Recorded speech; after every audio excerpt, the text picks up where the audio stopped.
Buenas tardes. Mi nombre es Raúl García, dirijo la Cibelina Podcast y bueno, como estáis viendo, estamos grabando auditiva y visualmente todas las ponencias.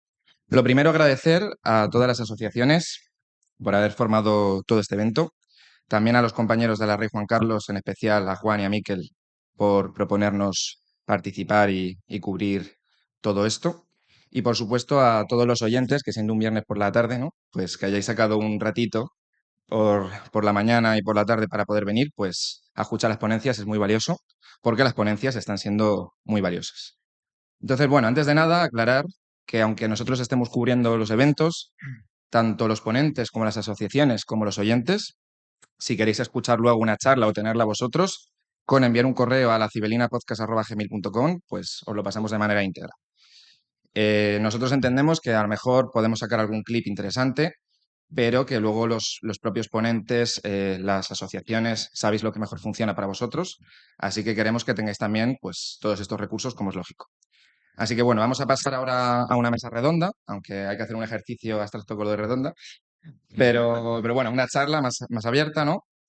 Y bueno, a nosotros nos hace especial ilusión porque de alguna manera un podcast también es una manera de emprender.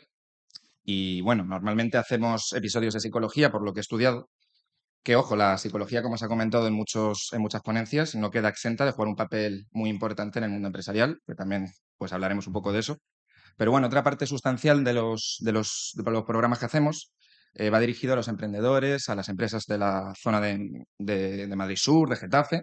Y bueno, no es ninguna sorpresa que para nosotros sea un orgullo pues tener aquí a dos bestias como Marc y como Jorge, pero también es un orgullo tener aquí a nuestro representante getafense, a Miguel, y bueno, que para quien no le conozca, que ya se irá presentando, pues él es Habrá el, pocos que no me conozcan, pero él es el dueño de Balcón Gastrobar y bueno, ahora mismo, aunque ha habido momentos, pues que él lo contará también, momentos peores, pero ahora mismo las reseñas y las reservas pues no paran de llegar y a mi juicio en redes es difícil, a mi juicio, repito, es difícil hacerlo mejor.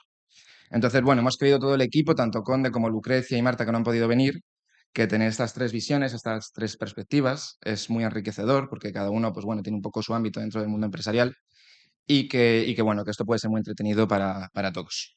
Así que voy a empezar con la primera pregunta, que bueno, que esto lo habéis comentado todos un poquito en vuestra ponencia, aunque bueno, Miguel no ha tenido ocasión, ya la tendrá en otro evento. Pero bueno, hablar un poquito de las dificultades que habéis tenido y si podéis hacer hincapié en alguna anécdota y también en relación a esto, porque esto es importante, si creéis que las personas de por media las personas tienen baja tolerancia al fracaso y esto puede ser un factor en el mundo empresarial, el tener una alta tolerancia al fracaso. Por ejemplo, no sé, Miguel. bueno, gracias lo primero a Raúl, a todo el equipo de la Cibelina y de la universidad por invitarme. Para mí esto es una cosa increíble. Si me lo llegan a decir iba a decir un año, pero hace un mes, no me lo creo. Así que bueno, estoy súper agradecido por tener la oportunidad bueno, estar aquí sobre todo con ellos, que a Jorge no le conocía antes, pero Marc, literalmente soy su fan. O sea, es espectacular esto. Y bueno, ya directamente contestando a la pregunta, yo las mayores dificultades que he tenido desde el principio, bueno, vienen relacionadas con empezar un proyecto o emprender con recursos muy limitados, ¿no? Con poco acceso a financiación, yo tuve que pedir un préstamo personal al banco, me dijeron que me daban 25.000 euros y dije, bueno, pues ya está, pues con eso mismo, pues surgió una oportunidad en un local en Getafe y bueno, lo cogí con ese dinero y algunos amigos que me ayudaron o sea, a comprar barato y a conseguir las mesas, las sillas, decorar un poquito el sitio, pues conseguimos empezar y las dificultades vienen mucho de ahí.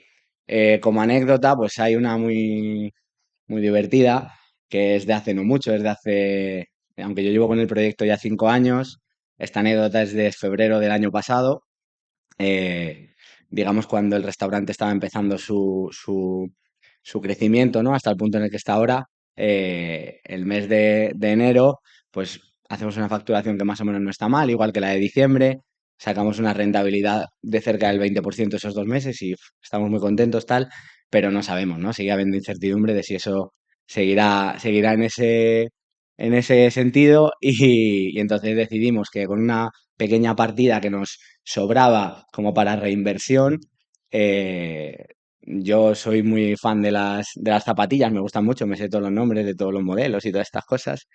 Y entonces decidimos irnos a un centro comercial de Getafe un día que hacían unas ofertas especiales al topo de una chica, eso es, que hacían ofertas especiales el último jueves de cada mes y tal. Bueno, si queréis ir, siguen estando, ¿eh? O sea que está guay. Y entonces decidimos con esa partida de dinero irnos para allá. Invertimos, yo me voy allí al muro, ¿no? De las ofertas y como conozco todos los modelos, creo que esta puede ser guay, esta también, tal. Me voy con Juan, que es mi socio, que está ahí sentado, y vamos los dos, vamos cogiendo todas las zapatillas que yo creo que están a un precio muy, muy guay, nos las llevamos todas en la furgo y luego poco a poco, pues a través de plataformas como Vinted, como Wallapop, como incluso Amigos, incluso el estado de WhatsApp y estos métodos más tradicionales, pues conseguimos esos, creo que fueron 700 euros invertidos, convertirlos en 1.300. Y entonces, pues esos 600 de más, pues venga, los metemos en el cash flow de ese mes y aseguramos que aunque este mes de febrero pueda ser flojo, porque son menos días, porque tal, pues intentar cubrir de esa forma. Y como esas tengo un montón, que para la siguiente que me den una hora entera me siento ahí, os la cuento todas, pero sí, sí. Y en cuanto a la tolerancia al fracaso, ya lo ha dicho Jorge todo antes, y es que el fracaso es parte indispensable del éxito. Si a la primera que fracasas te rindes, nunca vas a llegar al éxito. Entonces, en una carrera de 100 metros lisos, 9 pierden y uno ganan. Y encima esos 10 son los 10 mejores del mundo de 7.000 millones de personas. Y aún así a esos 9 no vas a conseguir convencerles de que han ganado en realidad. Es bueno, es algo muy relativo, pero que está muy presente y que lo tenemos que tener muy en cuenta. A ver, yo para mí, mi principal problema al emprender es que no tenía un colchón. Es decir, bueno, dos problemas. Uno, que tenía un costo de oportunidad muy grande porque ya tenía un trabajo estable y bien retribuido, con lo cual emprender cuando tienes un salario tan alto, en medio de una pandemia, cuando toda tu familia y todos tus amigos te dicen que haces loco, ¿Dónde vas? ¿dónde vas, no? Y yo el día que cumplí 30 años iba al notario y firmaba mi empresa el mismo día. Y lo hice así como muy simbólico, ¿no? Dije, la década de los 20 ha sido trabajar por cuenta ajena y aprender mucho, la década de los 30 es mi emprendimiento. Lo tenía clarísimo. Pero fue difícil por el costo de oportunidad, por lo que renunciaba, aunque luego pensé, al final puedo rectificar, ¿no? Si fracaso puedo volver a trabajar por cuenta ajena. Eso siempre está ahí, ¿no? Y luego la otra es el colchón. Yo no podía estar 3 meses sin facturar. Tenía una hipoteca que pagar, tenía obligaciones y emprender sin colchón es un riesgo. No llegué a pedir financiación porque, ni mucho menos a hablar personalmente, porque, bueno, no hay que hacerlo. Creo que no hay que hablar personalmente nunca porque es una putada hablando en plata. Es un buen jardín ese. Sí, es un buen jardín y yo lo que hice fue ahorrar durante los años que trabajé por cuenta ajena para poder partir de algo, ¿no? También en mi sector, en mi negocio, tengo la suerte que no tengo un negocio intensivo en capital. O sea, mi negocio es mi cabeza, es mi ordenador y soy yo. Entonces, es mucho más fácil decir esto cuando estás en un sector que no lo requiere. Y cuando la tolerancia al fracaso, es curioso porque, y suena un poco pedante, pero no he fracasado. Y eso me preocupa porque siempre te dicen fracasa rápido y barato. Yo, si fracaso, va a ser lento y carísimo. Entonces, espero no fracasar. Y no sé cómo podría reaccionar ante un fracaso. Y más después de, pues oye, el crecimiento que he tenido, exposición pública. O sea, la torta puede ser bestial. Pero entonces, por ejemplo, el caso de Jorge, en el que él pues se llevó esa leche, ¿no? Al principio, se endeudó. Eso tú, aunque no te haya pasado, contemplas que aún así es una buena manera de aprender Es perfecto. rápido. Es perfecto. De hecho, a mí me pasó invirtiendo. Ujú, Yo invertí en una compañía de bicicletas que salió fatal. ujú. Invertí 10.000 euros y los perdí.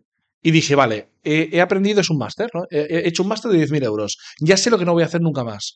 Y siempre lo veo como, si lo hiciera ahora, lo haría con 100.000. Entonces, por perder 10.000 hace 8 años, hoy me ahorro 100.000 porque no voy a meter 100.000 en este proyecto. Vale. Entonces, sí que he fracasado, no en mi profesión, pero sí quizá en proyectos de inversión. Ujú. Jorge. Bueno, en mi caso, claro, yo emprendí muy joven, para lo que suele ser la media de emprender en España, porque tenía 20 años. Entonces, mi gran reto siempre ha sido que me tomasen en serio.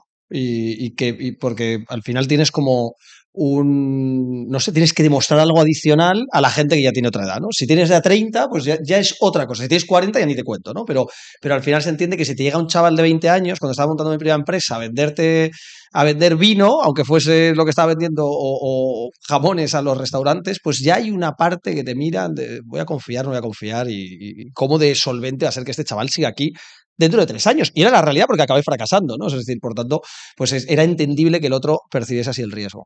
Pero me pasó incluso más factura en Demium cuando empecé, porque ahí, y yo creo que Marc lo va a entender por su vinculación en el mundo de la inversión, porque cuando gestionas dinero de terceros, ya el nivel de exigencia o sea, ya la vara de medir es altísima. Y ya ni quiero decir cuando ya te tienes que meter a un negocio regulado, porque ya cuando gestionas a partir de una determinada cantidad necesitas tener una licencia de la CNMV, de la Comisión Nacional del Mercado de Valores, necesitas tener una serie de departamentos, compliance, back office, middle office, o sea, una serie de cosas que un poco absurdas por el exceso de regulación, pero que por otro lado pues están ahí. Y bueno, pues yo recuerdo las primeras reuniones con inversores y era muy, muy duro. O sea, muy duro porque el nivel de challenge, de retarte, notabas que era extremadamente más alto del que hiciesen con cualquier otra persona.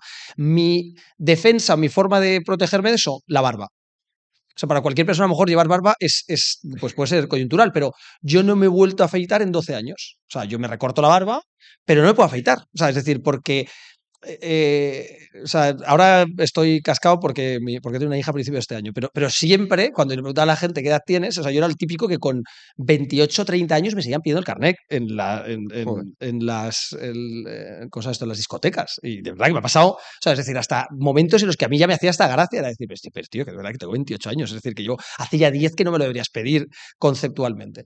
Y es porque siempre he tenido mucha cara de niño, y ahora ya digo que la tengo menos, pero la gente que me conoce, y si buscáis fotos alguna vez de cuando yo tenía 23, 24, 25 años, tenía mucha cara de niño. Entonces, si yo me afeitaba, o sea, parecía un chaval de 16 años levantando pasta para invertir en startups, que era como un poco surreal, ¿no? Entonces, bueno, en ese sentido. Y por contar una anécdota, porque antes comentaba que creo que lo más importante para cualquier emprendedor es saber vender. Y saber vender implica saber convencer. Y para convencer a otro, te lo tienes que creer tú a un nivel o sea, pero muy, muy, muy profundo. O sea, tan profundamente te lo tienes que creer que casi hasta te obsesionas y te vuelves un poco loco de proyectar lo que quieres conseguir y para poder transmitírselo al otro y convencerlo, ¿no? En este caso al inversor, al cliente, lo que sea, en nuestro caso inversores, ¿no? Entonces, como nosotros tenemos que ser muy creativos para que los inversores confiasen, cuando ya estábamos empezando a levantar, no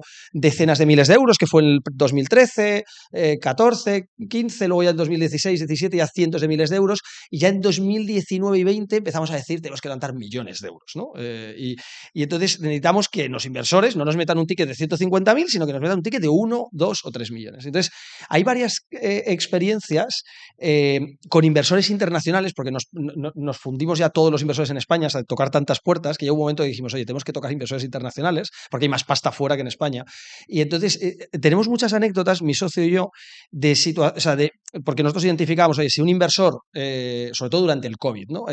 Se calentaba con querer invertir en nosotros, tenemos que ir a verlo en persona. Y entonces tenemos ahí varias anécdotas de viajes muy surrealistas, pero una de ellas que me acuerdo es que el inversor más grande que nos ha entrado hasta el momento fue un inversor que nos invirtió 7,2 millones de euros, lo que se llama un family office, o sea, el dinero de una familia alemana, ¿no? Y entonces en ese proceso de convencer a ese family office, llevamos mucho tiempo detrás de convencerles y nunca habíamos conseguido que nos invitasen a verles a Alemania. Y de repente cae el COVID. Y cuando han pasado 4 semanas, nos dicen, oye, si podéis, venid a vernos. Era como, si es que han cerrado Schengen, no se puede cruzar de un país a otro, pero sabíamos que era parte del reto de convencer, o sea, conseguir ir, podía ser convencerles. Y bueno, pues tuvimos un viaje, yo vivía en Londres en ese momento, y ir de Londres hasta Hamburgo implicaba, valoramos como todas las opciones distintas de cómo lograr ir hasta allí, y tuvimos que hacer un viaje, compramos 2 billetes diferentes para 2 destinos destinos diferentes desde Londres. El primero no nos dejaron salir, que era vía Suiza, o sea, vía directamente a Alemania. O sea, y el segundo era volando a Ámsterdam, alquilando un coche, y como mi socio había nacido en Copenhague, pero cosas de la vida, porque él es español, padres españoles, pero nació en Copenhague, en su DNI pone Dinamarca, porque es donde nació, por el lugar de nacimiento Dinamarca. Entonces nos inventamos que íbamos a ver a su hermano, que éramos pareja, mi socio y yo, y que por tanto teníamos que pasar como fuese desde Holanda, pasando por Alemania para llegar hasta Dinamarca. Aquí no sabía ni dónde estaba cada uno en el mapa, y de hecho a día de hoy tendría que mirarlo para saberlo. Y finalmente llegamos, nos pararon la policía. No sé cuántas veces, seguramente las mismas que al señor Victoria en su viaje al Liberland, para los que no lo hayan visto. Pero era como muy curioso. Luego nos seguían los coches, pues no se lo creían, porque aparte era como una situación muy, muy surrealista. Pero al final invirtieron. Entonces muchas veces tienes que perseguir, vamos, luchar lo máximo que puedas y de verdad te lo crees hasta que consigues algo por irreal que parezca al principio. Bueno, recordar que os podéis interpelar en cualquier momento, Sí. que es charla. La siguiente pregunta sería, en clave ya de emprendimiento también cultural, lo habéis tocado también el tema un poco por encima y en profundidad algunas charlas, es que si consideráis que en España actualmente se tiende más a la conformidad, ¿no? A que cuando a lo mejor hay algún problema le echamos la culpa a otro o a una situación determinada, o por el contrario, las nuevas generaciones cada vez están intentando más superar sus propios límites. En relación a esto, me gustaría también saber cuándo fue ese momento vuestro en el que dijisteis, pues es el momento, es esta ocasión en la que quiero romper esas aparentes barreras que se supone que tengo. Yo por mí, darle. A ver, yo como antes era de izquierdas, claro, Ya empieza jugoso esto. no, o sea, está guay ser de izquierdas, pero primero eres el bueno, con lo cual, puta madre, ¿no? Ujú. Y luego aparte que puedes no hacer nada y decir que la culpa es de los ricos o de cualquier ser imaginario que te puedas imaginar y ya está. Entonces tú estás contento y feliz contigo mismo porque la culpa es de los demás, ¿no? Y yo, claro, había nacido en un entorno humilde, familia humilde, sin formación, colegio público, entorno conflictivo, delictivo inclusive. Es todo. Igual estoy exagerando un poco, ¿eh? Pero eh, tenía todos los números para escudarme en esa injusticia de la vida de haber nacido en un barrio humilde. Y aparte sacaba malas notas, o sea, realmente no tenía ningún potencial. O sea, tú me ves y sería un valor en bolsa cotizando muy bajo y sin mucha proyección, ¿no? Entonces, hubo un punto en el cual, hablando con amigos, me di cuenta que cuando tú tienes dificultades, no tienes que escudarte en ellas, ¿no? No tienes que ponerlas como excusas, sino ver de qué forma puedes superarte y conseguirlo. Y yo siempre pongo el mismo ejemplo. Si tú naces en un pueblo de África sin electricidad, ¿vale? El liberalismo está muy bien, pero estás jodido. Pero si tú naces en un país más o menos avanzado, con oportunidades, con educación pública, que será mejorable, pero tienes educación pública, tú tienes la oportunidad de ir ahí y destacar. Lo que ocurre es que tus compañeros de clase han ido a colegios británicos y hablarán inglés muy bien y tú no. Tendrás que esforzarte más. Pero del mismo modo que él tiene más medios y más recursos que yo puedo echarle más valor que él. Entonces yo me lo tomé como un reto. Me lo tomé como un reto de yo quiero llegar. Y aunque sea más difícil para mí, será más meritorio. Y esa fue quizá mi cambio de mentalidad que me hizo enfocarme a ir a la facultad, conocer a gente nueva, salir un poco de un entorno donde no había mucho potencial y la frase que comentaba Jorge, que eres la media de las 5 personas con las que te relacionas. Si tú vives en un barrio donde no hay emprendedores, donde no hay empresarios, donde todo el mundo es gente que no quiere estudiar en general, difícilmente vas a... Tiendes a, ¿no? De Claro. alguna manera. Y justo, mira, lo hablaba con un fondo de inversión justo ayer, que hicimos un podcast especial con un fondo, y me decía, ¿Ha salido ya? no, sale el domingo este, no el otro. Me decía, tienes que buscar primero convencer a tus amigos, a las 3 Fs, ¿no? Que decías tú también. Y dices, si no eres capaz de convencer a tus 3 Fs, no vayas a un fondo a picar a la puerta. Y yo le decía, pero es que yo, mis friends, en mi entorno, nadie tiene ni un euro para invertir. Y inmediatamente pensé, dije, bueno, pero es que tu entorno es el que tú eliges. O sea, tú no vives en un barrio cerrado con murallas, no hay un muro de Berlín que te impide pasar al otro lado, tú puedes moverte. Muévete. En lugar de quejarte de que estás rodeado de gente que no te aporta valor, muévete. Ves a eventos, ves a charlas, muévete en entornos nuevos y ahí conocerás a las personas. O sea, es muy fácil decir, no, es que mi entorno no me ofrece retos. Bueno, pues cambia de entorno. Eso sí depende de ti. Pues yo creo que ese es un poco el punto el clic que yo hice y que me permitió avanzar, ¿no? Y salir un poco del conformismo de, bueno, la culpa es de los demás, ¿no? Maldito sistema injusto. Ese es el tema. Jorge. Y quería mencionar un par de puntos aquí, lo que decía.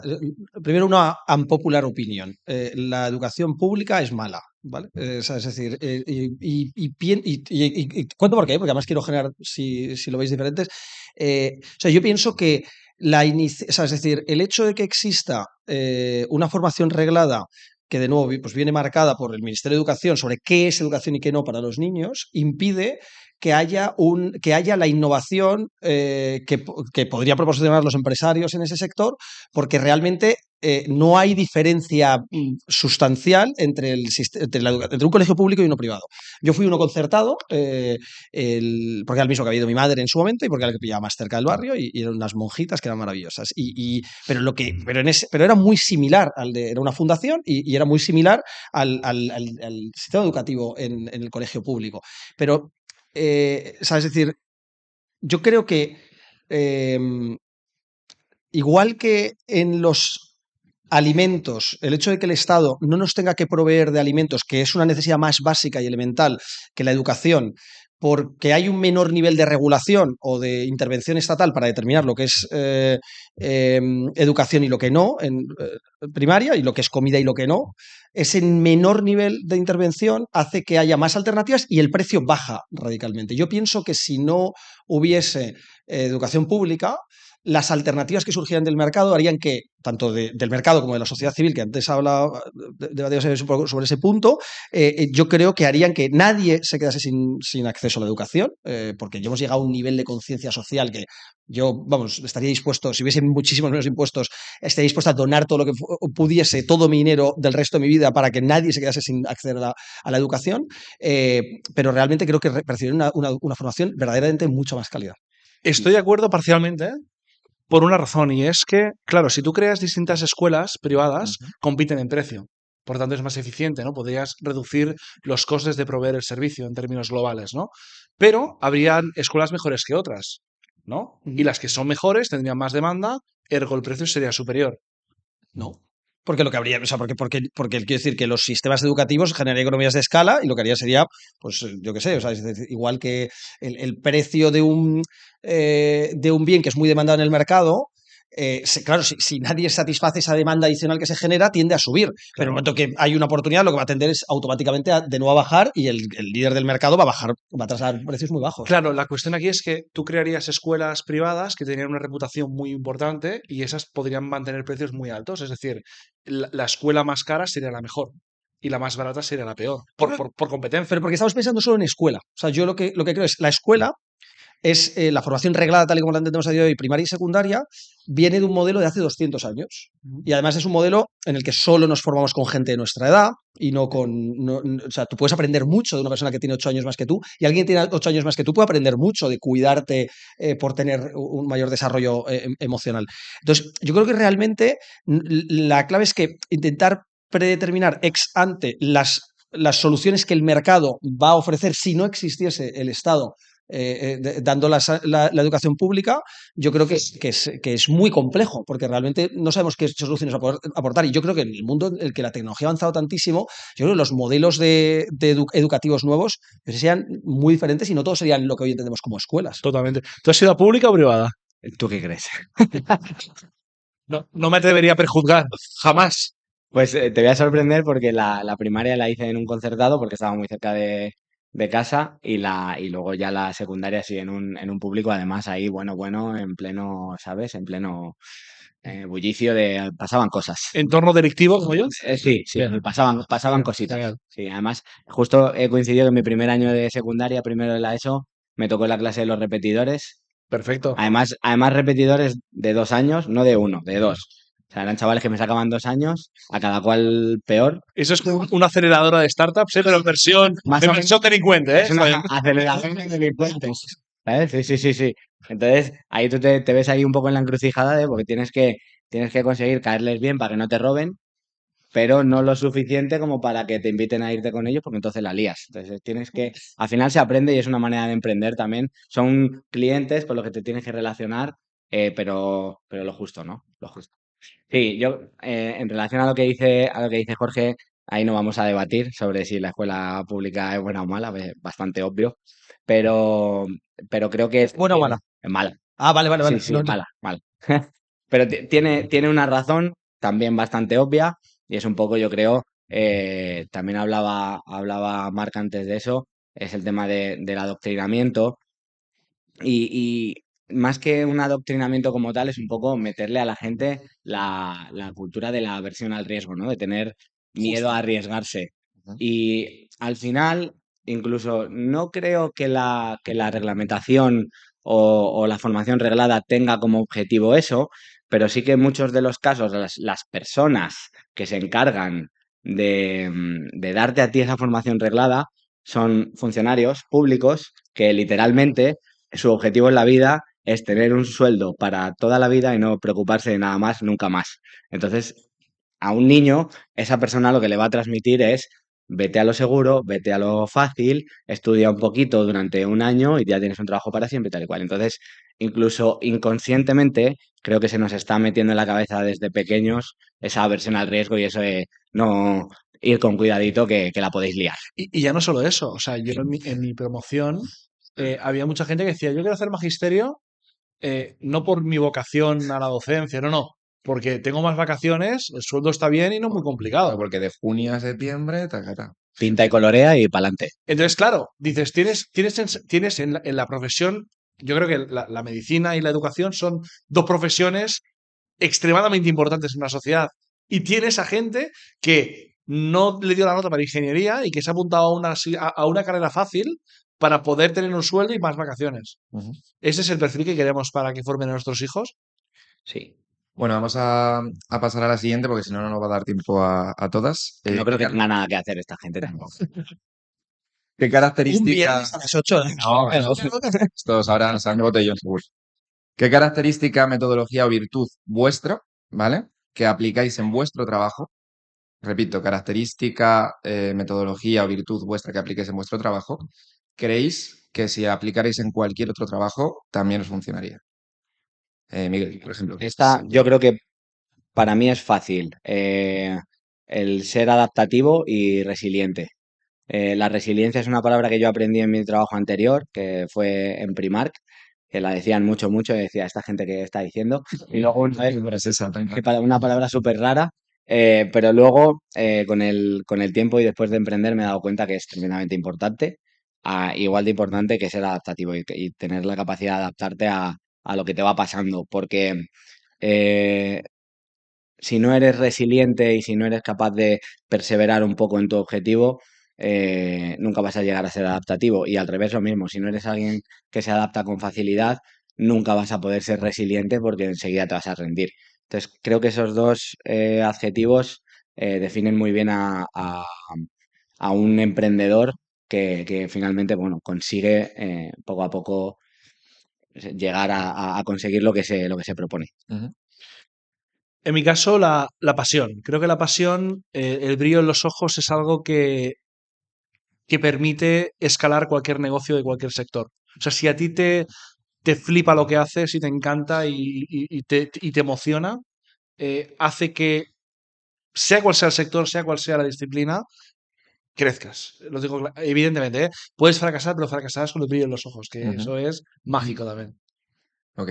Pues me parecen espectaculares las que han dicho ambos, porque resiliencia me parece brutal y la pasión me parece. Complicado mejorar eso, ¿eh? Sí, sí, es complicado. Está difícil. A ver, en mi caso concreto, la tolerancia a la frustración. O sea, que es muy conectada con la resiliencia, pero, o sea, es decir, yo me preparé, o sea, es como por defecto, como antes contaba, yo asumo que cualquier proyecto que monte voy a fracasar. Y ya es como que se me grabó en el ADN, entonces sigo teniendo la misma pasión y sigo poniéndole mucha entrega, pero asumo que lo normal es fracasar y entonces acepto radicalmente el fracaso. O sea, es decir, antes de empezar cualquier proyecto es como digo, pues lo que decía antes Marc, me parecía súper interesante, es, oye, yo no he llegado a fracasar, que yo creo que en realidad lo que contabas de perder pasta, pues es una especie de fracaso como inversor, ¿no? Pero como empresario, ¿no? Decías, de una empresa que montes, claro, como yo la primera me pego un ostión, pues ya asumo que lo normal es que me lo meta, entonces abrazo mucho eso y me ayuda a tomar riesgos que normalmente el resto de gente quizás no tomaría porque lo llevo todo al límite. Y eso te abre, te permite ahí estar un poco en el límite, pero saber que luego, pues en última instancia, sueles tender a corregir y el rumbo. Vamos a imaginar que ahora mismo no tenéis ninguna de las empresas que tenéis, ¿vale? Y que tenéis que empezar de cero, queréis volver a emprender. Qué sueño. ¿Elegiríais el mismo sector? ¿O hay algún otro sector distinto que os da curiosidad o que penséis que está yendo muy bien en el que diríais, pues ahora mismo en este momento, si no tuviera nada, iría de cabeza aquí? Yo me metería en el sector de Miguel. Yo, Hostelería. la hostelería. Tirarías por ahí, ¿no? Sí. O sea, de hecho, es mi pendiente. Haberte conocido a mí hace que me apetezca. ¿Ah, sí? Sí, sí, Bueno, sí. un día te vienes a un servicio y se te quita la camisa. Pues yo soy docente en el Centro de Estudios Financieros, en UDIMA, y la docencia me encanta. Ujú. Pero precisamente como la formación pública reglada y tal está tan mal, ¿no? He descubierto, y también, claro, tengo la ventaja de que por mi profesión conozco cientos de modelos de negocio y conozco cientos de emprendedores con un montón de talento, con lo cual mi promedio del talento de mi entorno es que si no fuera algo virtuoso, sería un inútil integral, ¿no? Es decir, al final. Y he visto que los negocios de la formación no reglada son negocios absolutamente lucrativos, Ujú. estimulantes, porque ayudas a la gente y, vamos, con unos márgenes que en restauración o en servicios profesionales no se encuentran. Y yo estoy invertido en alguna compañía de formación, precisamente en una que hace formación de IA, y es una formación muy útil para gente que quiere utilizar la IA en sus negocios. Ujú. Y facturamos millones, nos va muy bien y nos aprovechamos de que el sector público en la educación reglada no es capaz de adaptarse a los nuevos tiempos. Eso es. Chapó. El mercado cubre Sin la, palabras. el mercado cubre la falta de eficiencia del sector público. Ahí estoy yo. Bueno, Sí, sí. Miguel. 10 de 10. Yo tenía ya una idea, por si me preguntabas esto, pero ya después de lo que me has dicho, que en redes no lo puedo hacer mejor, se me ha Vaya, confirmado, se me ha lo confirmado. siento. No, pero sí, a mí me gusta mucho lo que hago, tengo ese brillo en los ojos que dice Marc, creo que si no es imposible emprender en el sector en el que he emprendido yo, sin ese brillo en los ojos no podrías. Pero con el tiempo he ido desarrollando pues, nuevos gustos y nuevas aficiones derivadas de ser pluriempleado en mi emprendimiento, de ser el gestor, ser un poco, que por cierto, si me quieres hacer una oferta para llevar la empresa, sin problema. Está viendo aquí ya Bueno, negocios. no, pero ser el que hace las cuentas, el que lleva las redes, el que hace las entrevistas, un poco, pues bueno, como cualquier emprendimiento desde muy abajo, desde cero, que al principio toca. Y he descubierto el mundo del marketing digital, que aparte es lo que yo estudié, hice un técnico superior y que no aprendí absolutamente nada. Pero me hubiera gustado haber aprendido algo porque dije me gustaba el marketing y ahora he descubierto el marketing digital y el posicionamiento en redes y la manera de posicionar digitalmente tu negocio y me parece un mundo extraordinario. Es que en marketing, en la carrera, enseñan con el Kotler. Kotler es un autor economista de los años 20, ¿vale? Que es un libro azul muy grande. O sea, ¿cómo puede ser que en el siglo XXI te enseñen marketing con el Kotler? O sea, no tiene, Marketing en la carrera es un no infierno. tiene ningún puto sentido. Pero ninguno. Pues mira, yo Es decir, en la asignatura de marketing digital en el técnico superior, que no hace tanto, hace 7 años, había una asignatura que era marketing digital y aprendimos a hacer un paisaje así con Photoshop. es- Y de extra el Paint, ¿no? no, Sí, Para usar el y Paint también. menos mal que no estaba el Canva porque, o sea, brutal, Nosotros, brutal. cuando teníamos incubadoras, por contar una anécdota que me ha Sí. venido de esto, bueno, nosotros organizamos como unos eventos para buscar a los emprendedores, y entonces como lo que son un hackathon, que es como un evento de fin de semana en el que se apuntaban 300 personas, hacíamos como entrevistas, filtramos y participaban 30, y luego de esos los mejores entraban a un programa de incubación de 6 meses. La semana 1, la forma de enseñarles a hacer marketing era darles 10 pavos y sacarles a la calle a vender y decir, invéntate cualquier cosa y tienes que traer más dinero al que te llevas. Y constantemente, o sea, es que la formación universitaria y los FPs y todo no te enseñan las soft skills que realmente necesitas para desenvolverte en la vida, cuando eres emprendedor, incluso cuando eres profesional por cuenta ajena. Enseñar a vender. A mí en la carrera, en 4 años, en 45 asignaturas, ninguna me enseñó a vender. Nada. O a hablar en público. O sea, cuando tú haces un pitch deck, tienes que hablar bien en público, tienes que explicar tu proyecto, tienes que entender cómo puedes comunicar, cómo puedes transmitir. Cero. En la carrera te enseñan teorías obsoletas y equivocadas la mitad, pero no te enseñan ninguna soft skill como podría ser la oratoria o como podría ser el copywriting, que es algo que está muy de moda ahora, ¿no? Hicimos un podcast extra en Spicy con Irra Bravo, que es una de las referencias del copywriting en España, y con Fer Miralles, que es el número uno en oratoria, y lo decíamos, es que estas dos habilidades son clave para cualquier emprendedor, pero ya no emprendedor, también para cualquier trabajador de cualquier compañía, y no se enseñan. Así que formación de copywriting y de oratoria, quien quiera hacerla, se va a forrar, ¿eh? Claro, precisamente por eso, ¿no? Porque quizás están hechos los libros de una manera más teórica y al final esto es todo muy práctico. Lo que has comentado tú, que aprendiste más fuera y que ya no iban ni a clase, prácticamente, que No. era una cosa así.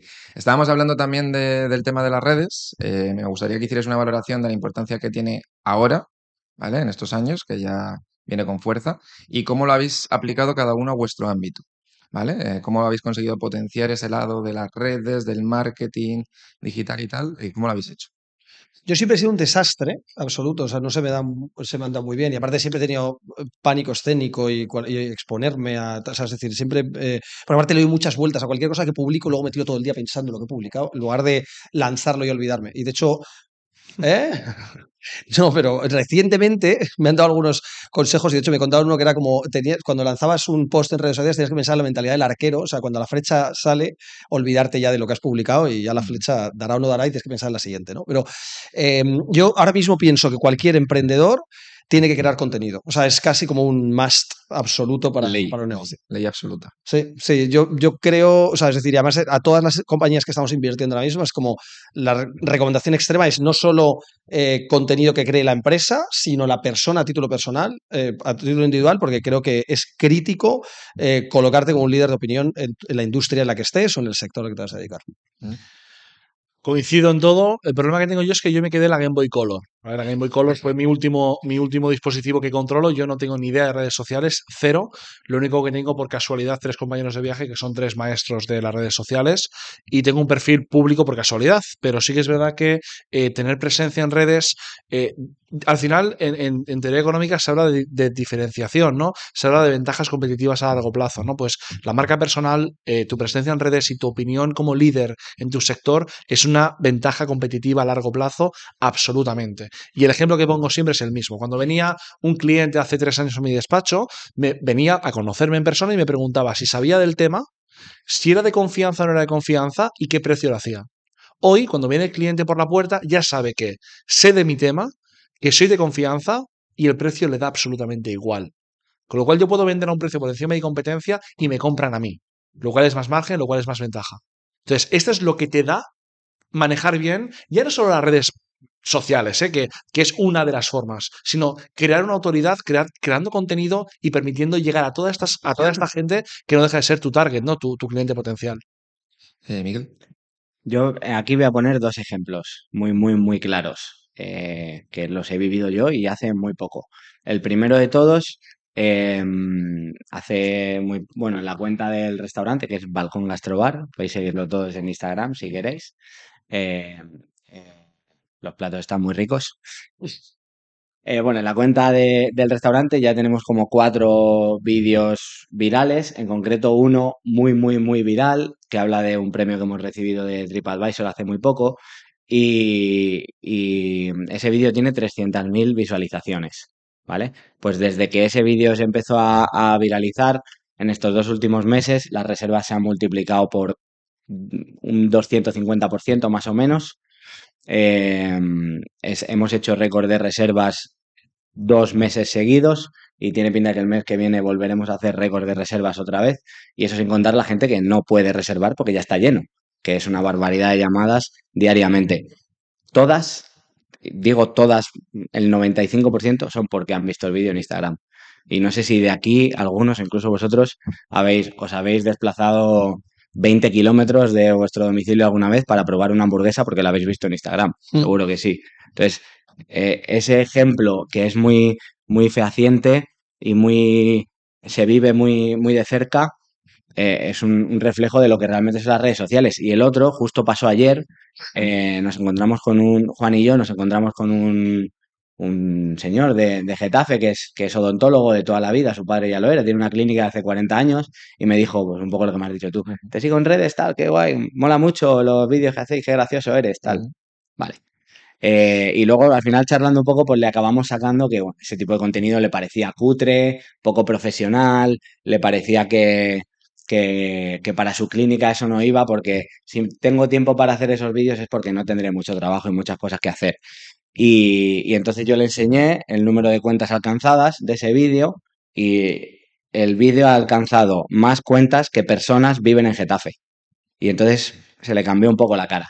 Y es como, yo sé que tú tienes una clientela de hace 40 años, pero si yo te digo que haciendo esto vas a tener un 25% más todos los meses, ¿lo coges o lo dejas? Entonces, bueno, esos son los ejemplos míos con un marketing de guerrilla, con vídeos hechos con el móvil y un poco con formación autodidacta que voy bicheando de otras cuentas. O sea, que alguien que realmente sea profesional en esto y lo haga bien, como los tres compañeros de Mark, que son bestias, pues imagínate el alcance y la capacidad de acelerar y lanzar ese crecimiento que tienen ellos. Acelerar. La penúltima pregunta es sobre liderazgo. Es bien sabido por todos vosotros que un líder y un jefe no es lo mismo, pero me gustaría que resaltarais, a lo mejor no he vivido necesariamente en primera persona, pero errores comunes que veis en jefes o que habéis podido experimentar incluso vosotros y bueno, para que los comentemos un poco entre todos, cuáles os parecen más importantes. Voy. Creo que en eso ellos me pueden ayudar un montón, seguro. El hecho de delegar, empezar a delegar responsabilidades, es un momento muy crucial en todos los emprendimientos, tremendamente crucial, tremendamente clave, en quién depositar tu confianza para delegar esas responsabilidades, cómo sistematizar esas tareas o esas obligaciones que tiene la empresa. Eh, Creo que ahí, no sé si estarán de acuerdo, es donde más errores cometemos los emprendedores, sobre todo en el primer emprendimiento o la primera vez que empezamos a delegarlas. Micromanagement, ¿no? Al final, muchas veces. Ese micromanagement y Sí, no sí, entrar sí, a cosas total, que son a lo mejor. total, eso es. Sí, yo creo que, bueno, la diferencia entre líder y jefe, creo que hay un meme muy famoso que lo explica, ¿no? Que salen tíos tirando de una cuerda y un jefe gordo con el puro sentado en una carroza y pone jefe y luego otra escena tirando una carroza donde el jefe está delante y este primero que tira y pone líder, ¿no? O sea, creo que un líder es aquel que acompaña y yo siempre explico lo mismo, ¿no? Yo tendré muchos defectos, muchísimos defectos como líder y de hecho uno de ellos es que cuando delego soy, ¿cómo te diría? Me gusta una exigencia tan alta y no tan alta, sino me gusta que se haga como yo quiero, que no significa que sea mejor que como lo hace algún compañero mío, y hace que siga con ese micromanagement y me cueste soltar un poco las riendas, ¿no? Pero lo que sí que creo que es importante y creo que tengo como virtud es que suelo ser el primero que entra y el último que sale cada día. O sea, nadie de mi equipo pone en duda que soy el que más trabaja de toda la compañía. Y eso para mí es clave. Luego me equivocaré en mil cosas, pero esto sí que lo tengo. El hecho de liderar con el ejemplo, ¿no? Sí, Que eso es sí. clave. Y además creo que es clave, especialmente en la etapa en la cual quieres exigir más a tu gente, ¿no? Dices, hostia, yo te quiero exigir más a ti y te pido un esfuerzo, pero si yo no lo hago, o sea, si yo te pido un esfuerzo y me voy de copas, me dirán, mira, me pide un esfuerzo, pero él se va de copas. Eso es. Y creo que ese es el punto clave. Bueno, antes he comentado que para mí todo ser humano es emprendedor por naturaleza. Y de esa premisa muchas veces construyo muchas de las cosas de cómo veo la sociedad. Y pienso que emprender no es únicamente montar una empresa y o sea, convertirte en inversor es una forma de emprender también. Incluso tomar una actitud diferente dentro de tu empresa porque tienes el objetivo de promocionar y pues también creo que creo que al final emprender hay distintas formas y grados de emprender, ¿no? Entonces, una de las cosas que yo he notado con muchos jefes, que son poco líderes, porque piensan en relaciones más de corto plazo, es que tienen miedo de que la gente de su equipo crezca demasiado porque entonces se marcharán. Y yo lo que creo ahí es que ese jefe no está pensando lo suficiente como líder o no está pensando lo suficiente en el largo plazo y posiblemente si esa persona se marcha, pero o sea, si le lleva hacia crecer al máximo nivel, que es que le convierta en lo más emprendedor que pueda ser ese trabajador suyo y que tenga una actitud muy emprendedora, pues el miedo sería que se vaya y monte una empresa por su cuenta. Pero lo que quizás el jefe no está pensando es que el primer inversor de esa persona, el que va a pensar, si es su referente, es en el que ha sido pues, su líder durante todos esos años. Entonces, si tú vas una actitud de jefe, no vas a invertir en un negocio de un trabajador tuyo porque nunca vas a querer que se vaya y que se convierta en emprendedor porque te da miedo perderle, y sin embargo, si tomas una actitud de líder, pues creo que puedes llegar a incentivar que esa persona acabe siendo emprendedor y tú seas su primer inversor en la compañía. También hay una frase muy conocida que a mí me encanta y es que le va un directivo a otro y le dice, oye, ¿qué haremos si se forman y les pagamos la formación y luego se van? Y la respuesta que le dijo es, no, el problema es si no se forman y se quedan. Entonces, yo creo que el punto es dame alas para volar y motivos para quedarme. Si yo consigo que un activo de mi compañía tenga un gran potencial con marca personal y con formación, lo que tengo que hacer es convencerle de que la sinergia estando él conmigo como socio en la compañía es mucho mejor que si lo hace por su cuenta. En despachos profesionales, la figura de llegar a socio es una forma de fidelizar y de hacer partícipe a una persona con aspiraciones de emprendimiento en el proyecto, de modo que el proyecto también es suyo. Y eso lo incentiva a quedarse y no a irse. Pero siempre tiene que hacerse desde una vertiente constructiva, no limitando con cláusulas en el contrato de y si te vas y te montas por tu cuenta, te van a caer 7 maldiciones. No, o sea, no hay que ser abusivo. Lo que hay que hacer es incentivar y aunar esfuerzos para que todos estemos incentivados en la misma dirección. Esa para mí es la clave de un líder, totalmente. Para rematar, si queréis en una palabra, en una frase, ¿vale? La última pregunta sería, ¿qué consejo le daríais a vuestro yo si justo le tuvierais delante en el momento en el que iba a empezar a emprender? Si queréis, pues eso, una palabra, una frase, algún consejo que queráis darle después de todo este recorrido que habéis hecho. Está un poquito complicada, ¿eh? Os estoy viendo Justo en el momento de antes. O sea, Sí, en el de momento camino al notario. en el que toma la decisión, sí. ¿Qué dices? Tómate las cosas un poquito menos en serio. O sea, seguramente iría algo por ahí. O sea, es decir, yo me acuerdo que al principio, o sea, yo lo he pasado muy mal emprendiendo durante muchos años, aunque también lo he pasado muy bien, pero he tenido como a nivel muy emocional, ha sido duro y a veces me he puesto como un nivel de sobreexigencia muy heavy. O sea, por ejemplo, me ha costado mucho aprender que cuando gestionas el dinero de terceros, pues yo llevo 12 años invirtiendo el dinero de otras personas y hay de estos 12 años, pues X años en los que hay inversores que han ganado muchísimo dinero y hay inversores que X años han perdido dinero. Y para mí, asumir que un solo inversor perdía ese dinero era algo como intolerable y yo lo que diría es, tío, relájate, take it easy un poquito y disfrutar un poco más, que las cosas luego se van poniendo en sus sitios solas. Yo le diría, compra Bitcoin. Yo le diría, espero que hayáis comprado. Yo le diría que nada es tan importante como tu vida. Es decir, que está muy bien que tengas un negocio, que te obsesiones, que te focalices, está muy bien, pero al final tu vida, tu familia, tus amigos, eso es lo más importante. Y el negocio es importante, pero no es tan importante como el otro. Intenta no mezclarlo. Me la ha quitado. Cuidado, ¿eh? Lo de Bitcoin. Lo del Bitcoin, claro. Sí, yo lo que te iba a decir es que si me veo justo en el momento yendo al notario, le diría, aguanta un par de años. Hazme caso. Ya está. Ahorra un poquito más, ¿no? Aguanta un par de Aguanta. años. Como en las películas. Cuando llegue el momento lo sabrás. ¿Sabes? Pues vamos a pasar Aguanta un par de años. a las preguntas finales del público.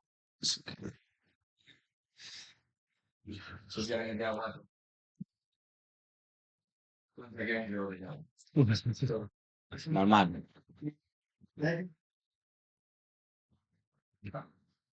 Pues Los domingos por la tarde cerramos, ¿vale? Ah, pues. No vengáis.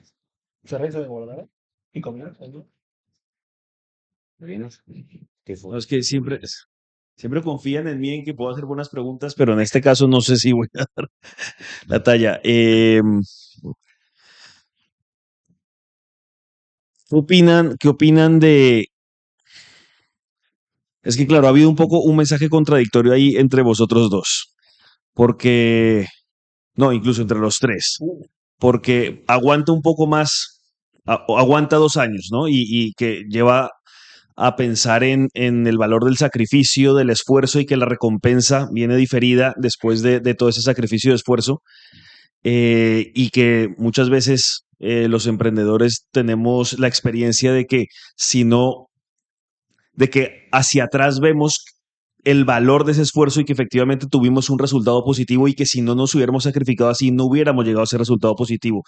Entonces, ¿hasta qué punto se puede compatibilizar eso con seguir teniendo una vida personal, familiar, amigos, etcétera, y o no tomarse las cosas tan en serio con de verdad llegar a tener la recompensa después de ello? O sea, es como un conflicto que yo creo que siempre tiene un emprendedor de hasta qué punto tengo que hacer ese sacrificio o decir, bueno, esto es solo negocio, solo dinero y no voy a sacrificar el resto. Y voy a terminar con recuerdo a un empresario muy grande que decía en una conferencia en Viena, que estuvo en una conferencia suya, que decía, yo lo que hago es planes de 90 días. Planes de intensivos, y en esos 90 días en que tengo que meterle una gasolina extra al negocio hasta que salga adelante, en esos 90 días no veo a nadie, a ningún amigo, me invitan a una boda y no voy, pero que esos 90 días son intensivos y eso me da como la gasolina para que los siguientes 2 o 3 años ya como que vaya súper bien. Y bueno, un poco la reflexión entre este punto de equilibrio que es como tan importante tener a la hora de emprender. Gracias. Yo te contesto con mi experiencia personal. ¿Por qué me diría que aguantará 2 años? Bueno, porque coincide, yo también tengo una niña como Jorge, que tiene 5 años ahora, exactamente la misma edad que mi negocio. Él lo ha dicho en su ponencia, que si tuviera que recomendarle a alguien emprender, no lo recomendaría en el momento que va a tener un hijo. Entonces eso fue justo lo que hice yo. Y, y bueno, también ha dicho él, que es que me sentí súper identificado, que con la edad le vas perdiendo importancia al dinero, le vas quitando importancia al dinero y se la das a otras cosas. Y yo hubiera esperado un par de años porque esos 2 primeros años de mi hija, pues quizá no he estado todo lo presente que me hubiera gustado, quizá no, seguro, no he estado todo lo presente que me hubiera gustado, porque mi negocio necesitaba de mi presencia también. Entonces yo no me podía multiplicar. Y sé que si hubiera esperado esos 2 años, además me hubiera formado, además hubiera podido estar con mi hija y entonces después de 2 años quizá hubiera tardado, en vez de ahora, hubiera sido el año que viene, pero sé que confiando en mí mismo, con perseverancia, con resiliencia y siendo alguien con capacidad de adaptación, hubiese llegado al mismo objetivo y los 2 primeros años de mi hija hubiese estado con ella, simplemente por eso. No, no me arrepiento porque no tiene sentido arrepentirse. No tiene sentido. Todo eso me ha llevado hasta donde estoy hoy. Creo que si hubiera esperado 2 años me hubiera llevado igual, pero no estoy seguro, no tengo la certeza. Entonces, donde estoy hoy, en todos los sentidos de mi vida, estoy bastante contento. Entonces no me arrepiento para nada. Lo hice conscientemente y lo hice por sacar adelante mi negocio, que también era mi sueño. Entonces, para nada me arrepiento, para nada. Yo creo que hay un concepto que en economía se conoce que es el costo de oportunidad, ¿no? Y al final tus horas del día son limitadas y tus opciones son infinitas. Entonces, tú tienes que decidir qué hacer con tu tiempo y qué hacer con tu energía y con tu foco. Entonces, ¿se puede emprender sin renunciar a una vida personal? Yo estudiaba, trabajaba y emprendía a la vez en la facultad. Lo podía hacer. Y tenía pareja, amigos y lo llevaba bien. Pero hay veces que tu negocio, si quieres que funcione y que crezca como tiene que crecer, te exige, te demanda una cantidad de tiempo muy alto. Entonces, tú ahí tienes que decidir si quieres priorizar tu negocio y, por tanto, escalarlo muy rápido o no. O pones por delante otras cosas, como podría ser pues, la familia, la amistad, un hobby, etcétera. Y yo creo que es una decisión muy importante y creo que no va de arrepentirse o no, sino va de ejecutarlo o no. Y en ese caso, pues se ejecutó y el resultado ha sido bueno. Imagínate que podría haber pasado que hubiera ejecutado, hubiera renunciado a estar tan presente como él querría con su hija y encima le hubiera ido mal el negocio. Encima. Eso podría haber pasado y hay gente que le pasa. Entonces, creo que mi mensaje es, oye, focalízate en tu negocio, pero no olvides lo otro. Yo creo que en el momento que lo pones sobre la mesa es porque no se ha olvidado, lo tiene presente. Y ha estado con su hija seguro. No tanto como hubiera querido, pero ha estado, ¿no? Entonces creo que hay que, cuando pones orden de prioridades, y el dinero es en mi opinión, de las últimas en esta lista, pues tienes que tener presente que lo importante es tu vida, tu familia y tus amigos, y que el negocio es una parte importante de tu vida, pero no lo es todo. Hay gente que se vuelve loca y se encierra con su negocio hasta el punto de que se aísla de todo el mundo. Creo que no es el camino, en mi opinión.